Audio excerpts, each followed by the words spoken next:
Godzilla says that I should learn to fight my own battles, you know.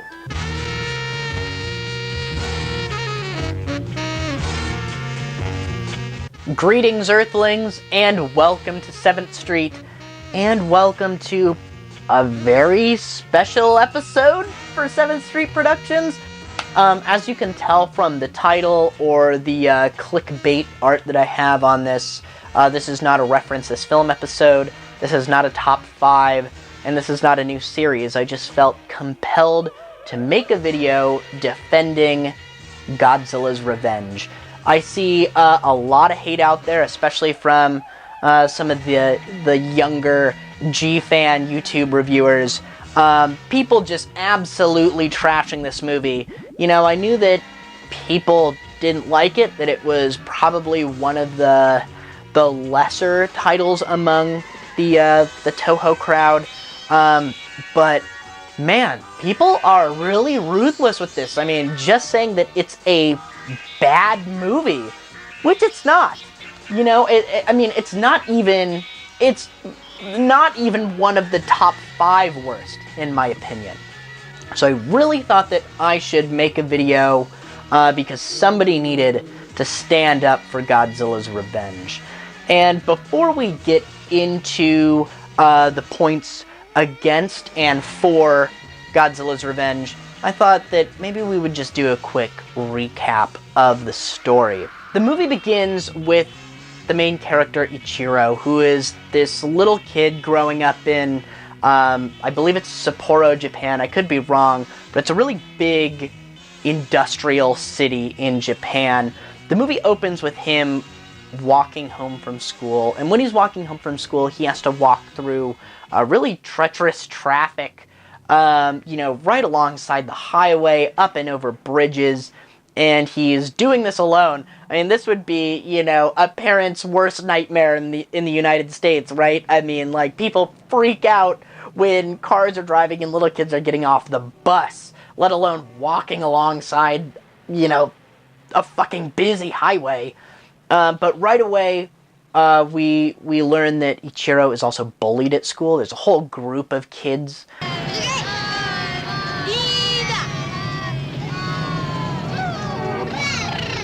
One in particular is this kid named Gabara. Here they come, Gabara and that darn gang. They're always stealing shit from Ichiro, and trying to make him do things that he doesn't want to do. They're like, oh, go honk the horn on that guy's motorcycle. Go honk the horn on that guy's motorcycle and I'll give it back.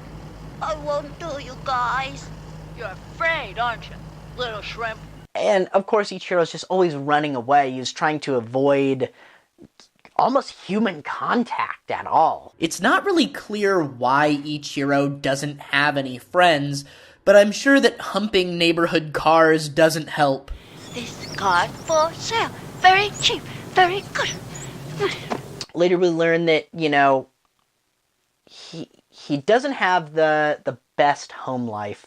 When he's walking home, he briefly interacts with his dad, who's an engineer on a train, who's working overtime constantly. Also, there's a phone call with his mother, who's constantly working overtime.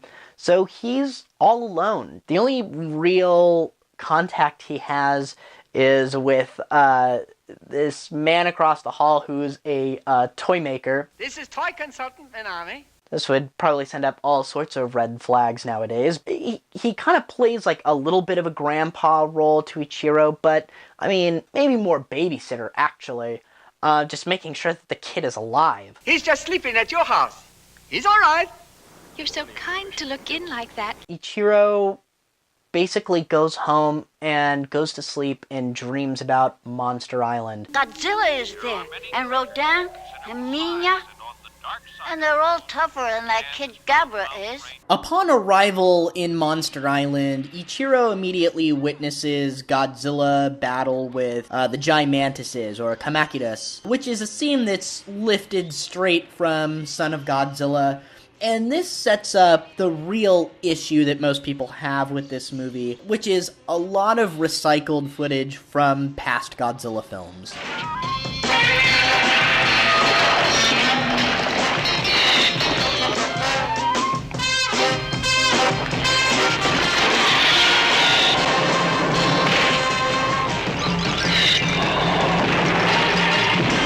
while attempting to escape from Kamakitas, Ichiro falls down a hole and then is subsequently saved by Minya, Godzilla's son, in what has got to be one of the most hilarious scenes in cinematic history. Hi, Minya! Hey, come on over here. I won't hurt you. You won't? No, don't be afraid. For the rest of the movie, Ichiro and Minya sort of pal around, and Minya hands down all sorts of life lessons to Ichiro. Godzilla says we have to fight our own battles and not be cowards. But the movie kind of just sways back and forth between him being bullied by Gabra, Hey, Ichiro! having brief interactions with the toy maker Manami, Supper's at my house tonight. All right? Maybe we have some sukiyaki. and going on these fantasies to Monster Island. He's hit! He's hit it right in the eye! Until the very end, when he's kidnapped by a couple of bank robbers and is forced to escape Home Alone style.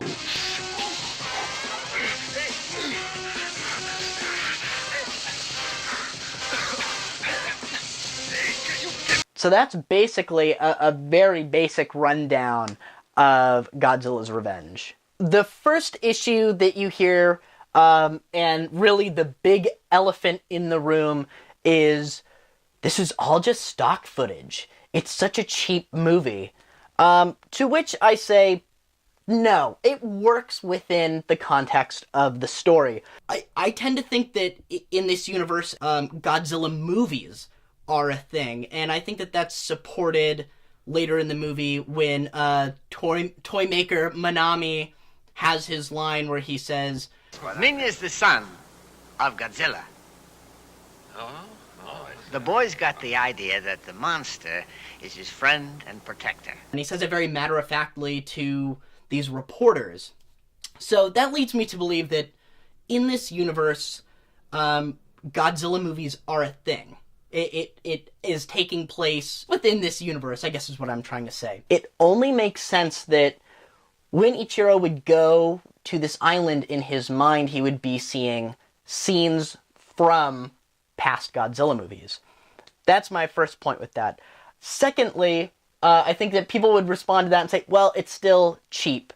You gotta understand that when these movies were made, there was no such thing as home video. I mean, that wasn't even a concept. I mean, for years, it just wouldn't enter people's mind that you would be able to watch something at home or other than a movie theater. So, movies weren't really meant, especially at this time, movies weren't meant to be watched and rewatched and scrutinized because you weren't supposed to pick up on it. They take all of the good elements from Godzilla vs. Ibira, and not all of, because I like Son of Godzilla. I mean, you know, definitely more so when I was a kid, but they take a lot of the positive elements from Son of Godzilla and strip away all of the fat and really condense them down into this movie. And actually, some of the underwater shots from Godzilla vs. Ibira are cleaned up, so they look a little bit better. So I think that it ends up just being a vastly more exciting film. I mean, I would definitely watch this way before I would watch Godzilla vs. Ibira, and possibly before I would watch Son of Godzilla, just because you get a lot of monster action, you get all the best parts of some of those movies in quick succession. And I'm really not a big fan of Godzilla vs. Ibira, but I think that the Ibira costume is probably one of the best from the Showa era, especially for the time that it was made in. I think that it looks fantastic. So the fact that they strip away kind of the just kind of tedious storyline around that and just give you both of those fights back to back, I find to be really nice. I find it really entertaining. So I really don't find any problem with the use of stock footage in this movie. Like I said, I think that it actually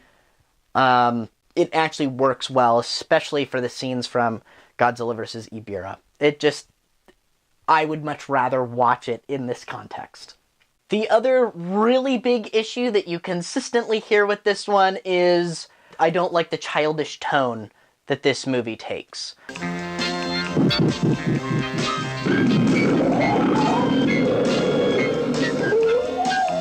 That argument just always sort of pisses me off.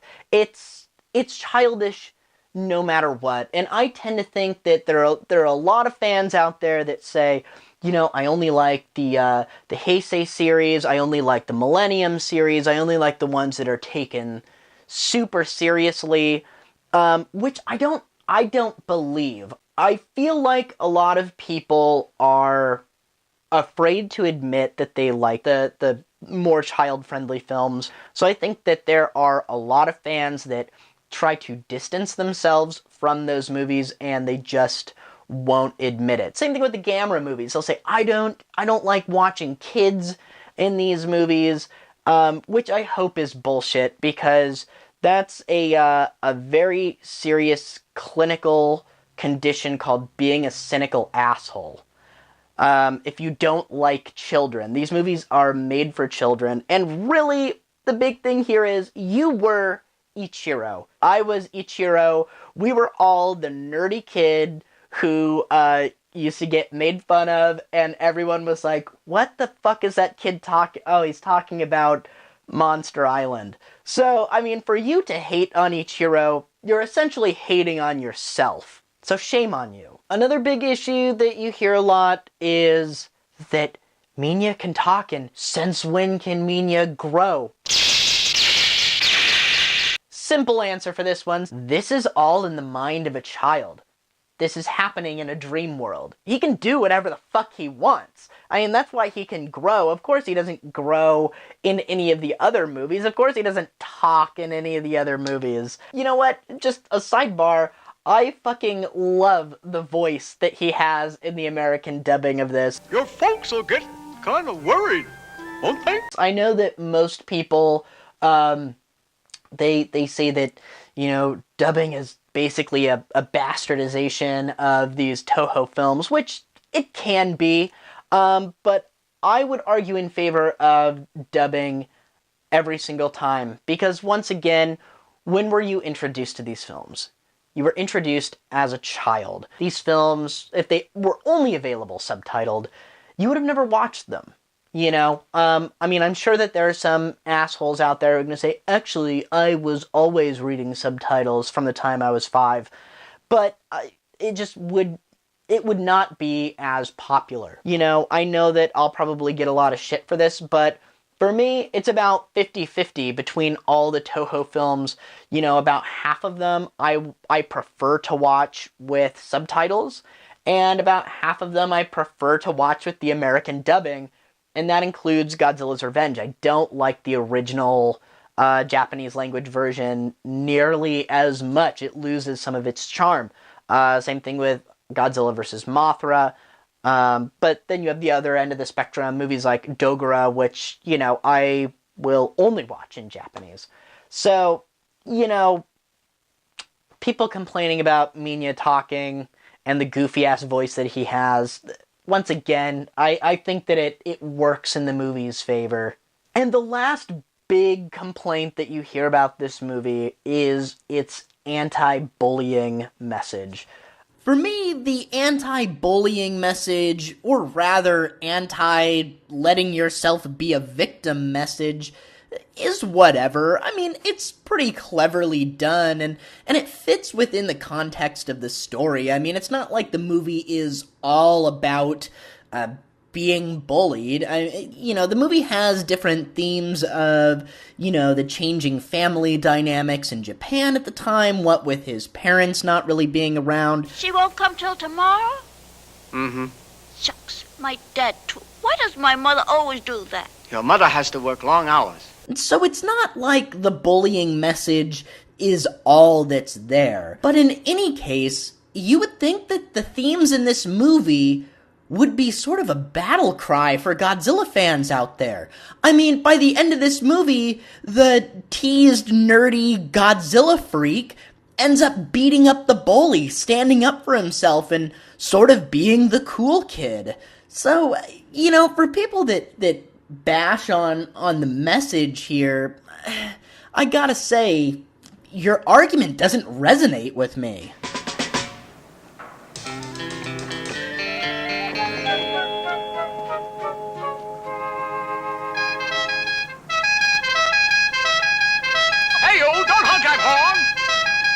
It's kind of a coming-of-age story. I really wanted to avoid using that term, but I think that you could sort of maybe classify it as a coming-of-age story for little kids around this time, and just sort of like learning to deal with these things, learning to deal with city life or you know, the problems of being a kid.